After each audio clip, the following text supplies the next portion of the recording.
Teman-teman, kenapa sih orang Tionghoa di Indonesia banyak yang nggak suka dipanggil Cina? Kenapa penyebutan nama negara Cina di Indonesia bisa menjadi isu yang sangat sensitif? Jadi, nama Tiongkok dan Tionghoa itu mulai populer di Indonesia pada awal abad ke-20. Digunakan dengan bangga oleh orang-orang Tionghoa di Indonesia untuk menyebut nama negeri dan bangsa leluhurnya. Tapi seiring waktu, kata Tiongkok dan Tionghoa juga semakin menggeser penggunaan kata Cina dalam konteks formal di Indonesia. Jadi kata Tiongkok dan Tionghoa ini dianggap sebagai penyebutan yang lebih sopan. Semasa pemerintahan Presiden Soekarno, ketika hubungan diplomatik antara Indonesia dan Cina sangat erat, nama resmi negara itu dalam bahasa Indonesia adalah Tiongkok. Namun keadaan ini berubah total pada masa Orde Baru Soeharto. Sebagaimana kita tahu, rezim Orde Baru ini mengusung narasi anti-komunis. Dan karena Cina itu adalah negara komunis, maka sentimen anti-Cina juga sangat kuat pada masa itu.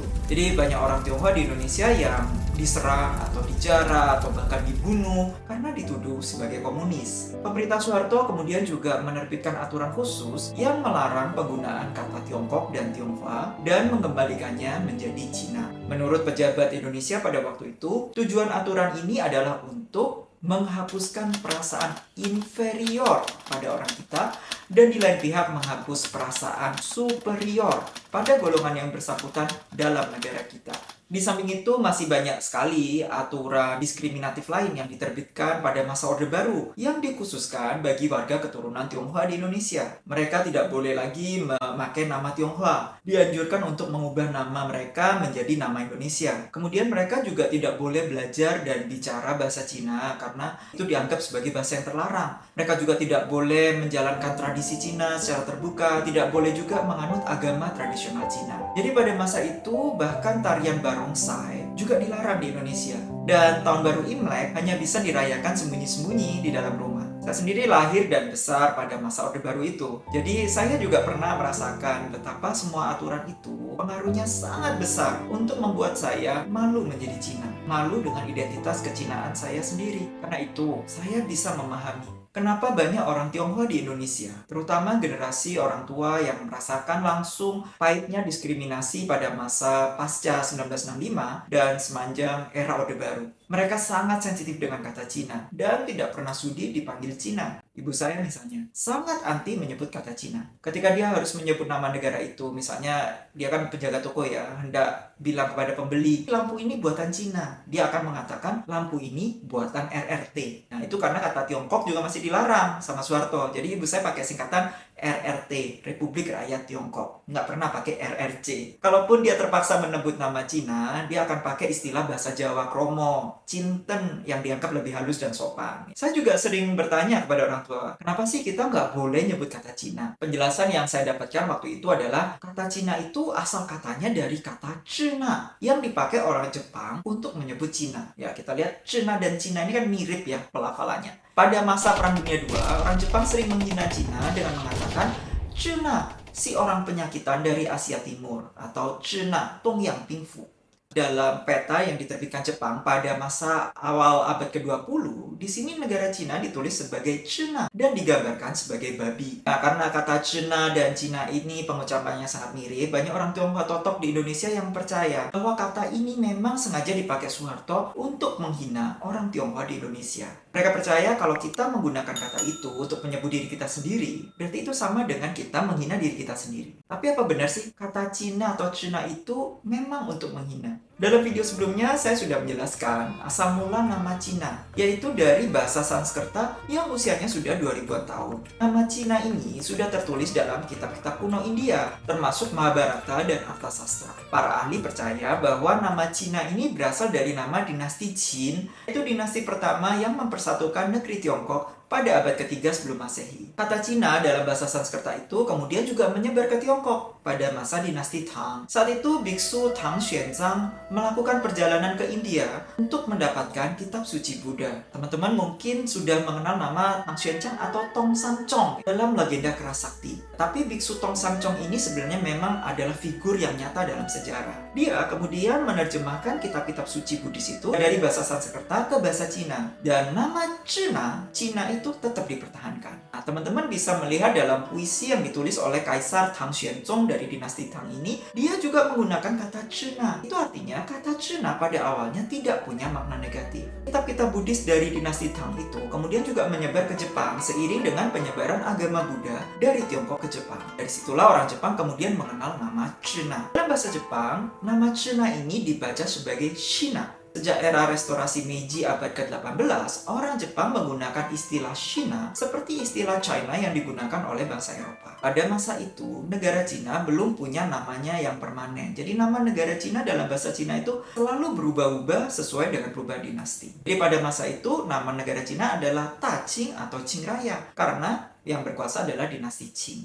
Dengan penyebutan nama Cina atau Shina ini, orang Jepang punya istilah untuk menyebut negeri Tiongkok yang tidak berubah menurut dinasti. Dan kata ini dalam bahasa Jepang juga semula maknanya netral. Nenek saya yang besar di Indonesia pada masa Perang Dunia II pernah cerita. Jadi di sekolahnya itu dia diajari menyanyi lagu dalam bahasa Jepang yang judulnya China no Yoru atau Malam Cina atau Malam Cina.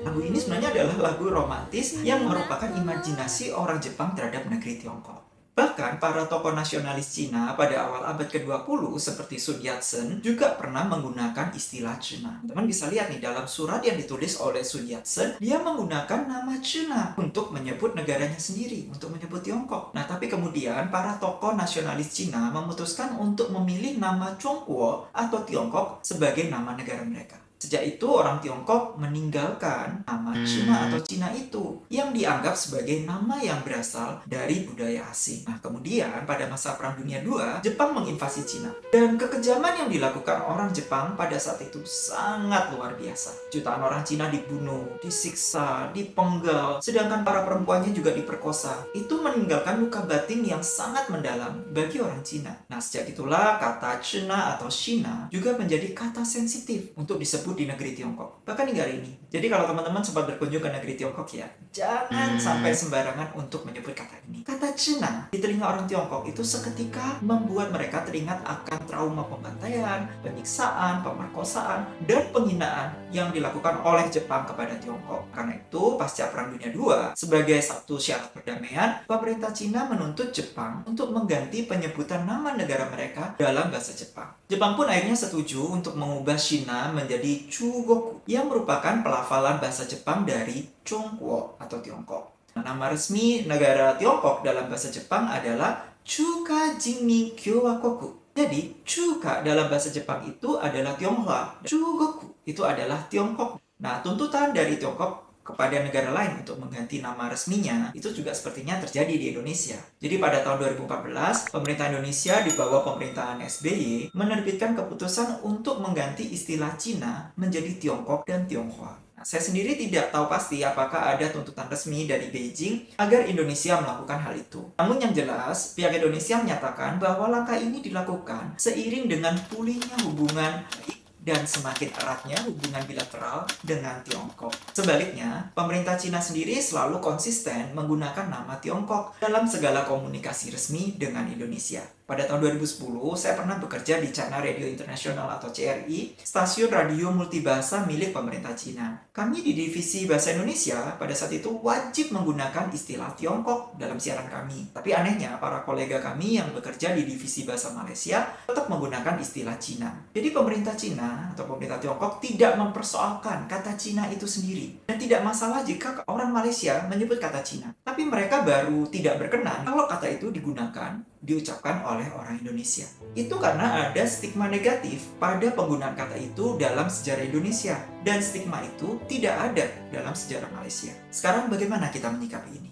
Pertama-tama kita harus menyadari bahwa setiap orang punya hak untuk menentukan dengan nama apa dia ingin dipanggil. Misalnya, namamu bagus, Tapi orang-orang memanggilmu Bagong, dan kamu nggak suka. Ya, kamu berhak dong meminta mereka untuk mengoreksi cara mereka memanggil namamu. Dalam konteks hubungan internasional, permintaan penggantian sebutan seperti ini adalah hal yang cukup lazim dilakukan oleh negara-negara di dunia. Misalnya Indonesia juga pernah meminta media dan publik Malaysia untuk berhenti menyebut Indonesia sebagai Indon. Karena nama itu dipandang sangat negatif oleh masyarakat Indonesia. Walaupun sebenarnya ya, kalau kita lihat kata Indon itu dalam bahasa Indonesia juga nggak ada artinya. Dan di pihak Malaysia juga mengatakan mereka tidak ada maksud negatif dengan nama itu. Tapi mereka juga ini atau setuju untuk berhenti menggunakan nama Indon. Nah, demikian pula pemerintah Korea Selatan pernah meminta Cina untuk mengganti penyebutan ibu kota Seoul dalam bahasa Mandarin yaitu Hancheng, yang berarti kota Han menjadi Seoul. Dan pemerintah Cina juga menurutinya.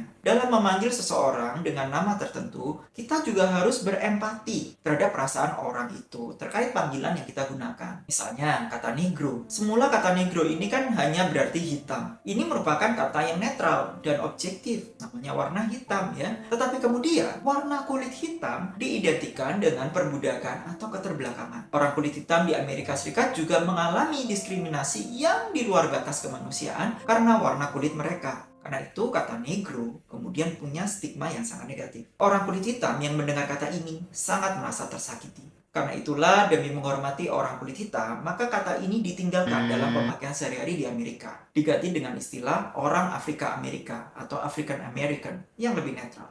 Di sisi lain, dari pihak yang dipanggil, adalah penting untuk menyadari bahwa yang membuat kita antipati terhadap sebuah nama itu bukanlah perkara nama itu sendiri, melainkan stigma negatif yang mengiringi nama itu. Misalnya, kata babi. Di Indonesia ini kan menyiratkan makna kenajisan yang dilaknat Tuhan. Sehingga panggilan babi itu menjadi hinaan yang luar biasa kasar. Namun di Cina, kata babi itu nggak senegatif itu maknanya. Bahkan itu bisa jadi panggilan kesayangan loh di Cina. Kenapa kata yang sama bisa membangkitkan emosi yang sangat berbeda? Ya bukan salah si babinya, tapi salahnya kita yang memberi stigma. Karena itu, kita perlu memahami sejarah di balik nama-nama yang membangkitkan emosi tertentu dalam diri kita.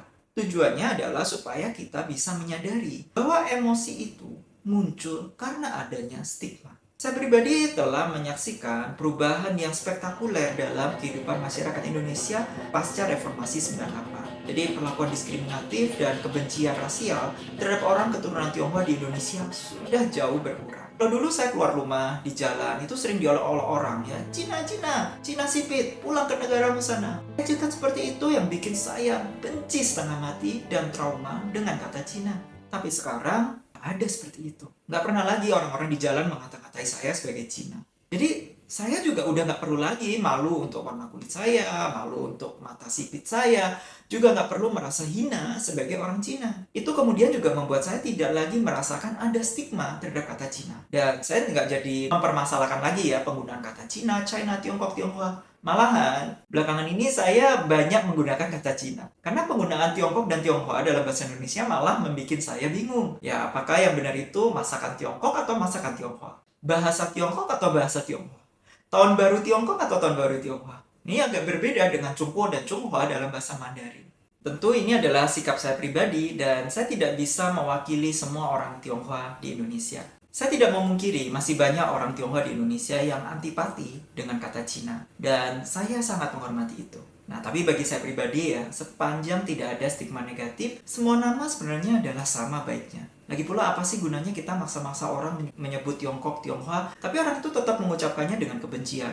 Dasar Tiongkok lu. Ya sama aja kan? Sebagaimana dikatakan dalam kitab Tao Te Ching, Ming ke Ming, Fei Chang Ming. Nama yang bisa dikatakan itu bukanlah nama yang sejati. Nama memang adalah identitas kita, tapi nama itu bukan identitas kita yang sejati. Nama itu bisa berubah seiring tempat, waktu. Jadi nama yang sama pun dalam konteks tempat, waktu, dan situasi yang berbeda bisa punya makna yang berbeda pula. Jadi saat saya pergi ke Inggris 3 tahun lalu, saya sempat terkejut mendapati orang-orang di Inggris yang memeluk agama tua mereka dengan bangga menyebut diri sebagai saya pagan atau saya penyihir. I'm a pagan, I'm a witch. Padahal, di Inggris abad pertengahan, seseorang itu bisa dibunuh dengan kejam apabila dituduh sebagai pagan atau penyihir. Kaum LGBT di Inggris juga sekarang bisa dengan berbangga menyebut diri sebagai queer atau fag.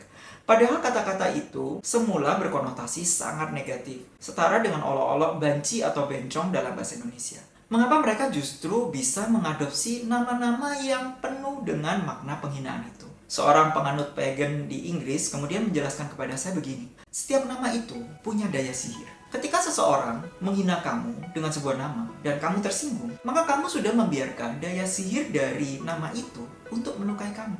Tapi sebaliknya, kalau kamu justru merangkul nama itu dan kamu menggunakan nama itu dengan kebanggaan, maka kamu sudah mengalahkan daya sihir itu. Nama negatif itu pun akan kehilangan kekuatannya dan orang-orang juga tidak bisa menggunakan nama itu untuk menyakiti kamu lagi. Ya, saya sendiri merasa itu sungguh adalah sikap yang luar biasa ya. Dan ada benarnya juga gitu. Nama negatif atau positif itu kan sebenarnya perkara stigma. Dan terkadang kita sendiri yang memberi stigma itu. Kalau saya pribadi sih, mau dipanggil Cina, China, Tiongkok, Tionghoa itu nggak masalah. Asal Anda jangan mengucapkannya dengan kebencian. Nah, bagaimana menurut teman-teman? Nama mana yang sering teman-teman gunakan? Dan apa alasannya? Silakan tinggalkan di kolom komentar ya. Kalau teman-teman suka video ini, jangan lupa untuk tekan tombol like dan jangan lupa pula untuk subscribe supaya teman-teman dan kita semua di sini bisa terus bersama menyusuri jalan panjang, melihat dunia dan mengenali diri. Sampai jumpa lagi teman-teman. Semoga sehat selalu dan bahagia senantiasa.